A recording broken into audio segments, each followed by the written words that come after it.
Hi everybody, this is Gary Dean with Sentiment Timing, and this is our technical video report for Tuesday, January 7th, 2025. So the bulls took it on the chin today.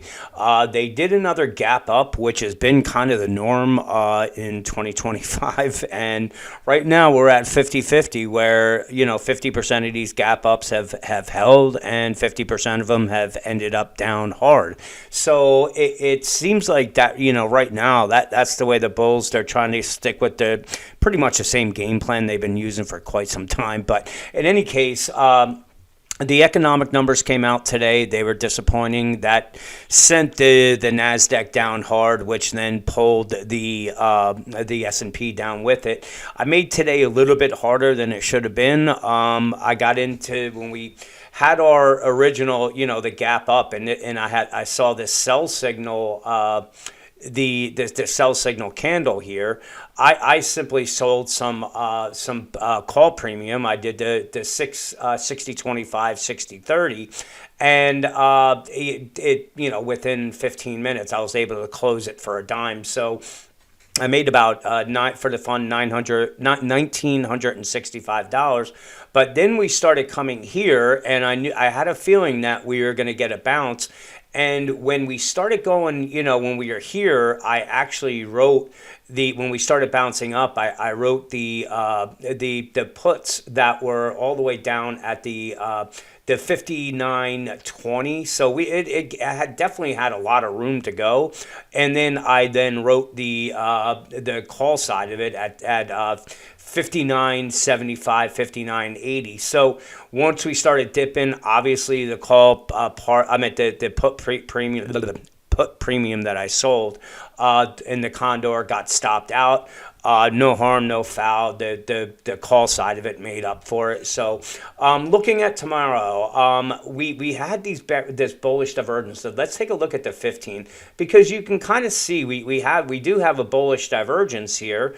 But as I've been saying, I think 2025 is going to be a little tougher than some bulls are actually thinking. So if they're going to head lower, we got to keep an eye. This is important support here. You can see, and it's also the 78% retracement.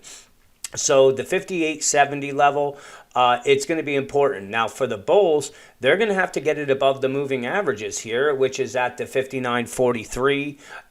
Right, they're converging right there. So this is, the area that they need to get through. And if we look at the 5-minute chart, you can see that's also right around the 50% retracement. So this is obviously going to be the line in the sand for the bulls to get over. If they do, then we just start looking at the other pivots above. If they get held down here, then, we'll be looking, probably sell some call premium. But right, when we look, we have some bullish divergences. So I wouldn't be surprised if we get a gap down and we see this level hold. I'll definitely look on the long side. I'll sell some put premium below the 58.27, but I'll probably also buy some calls on it, because if we come down and this holds, we're probably going to be heading up to somewhere at the 59.45 level, and then I'll just take the profits if it gets up there, obviously, and just wait for the next setup. So on the downside, we have the 58.70, then we go all the way down to the 58.27.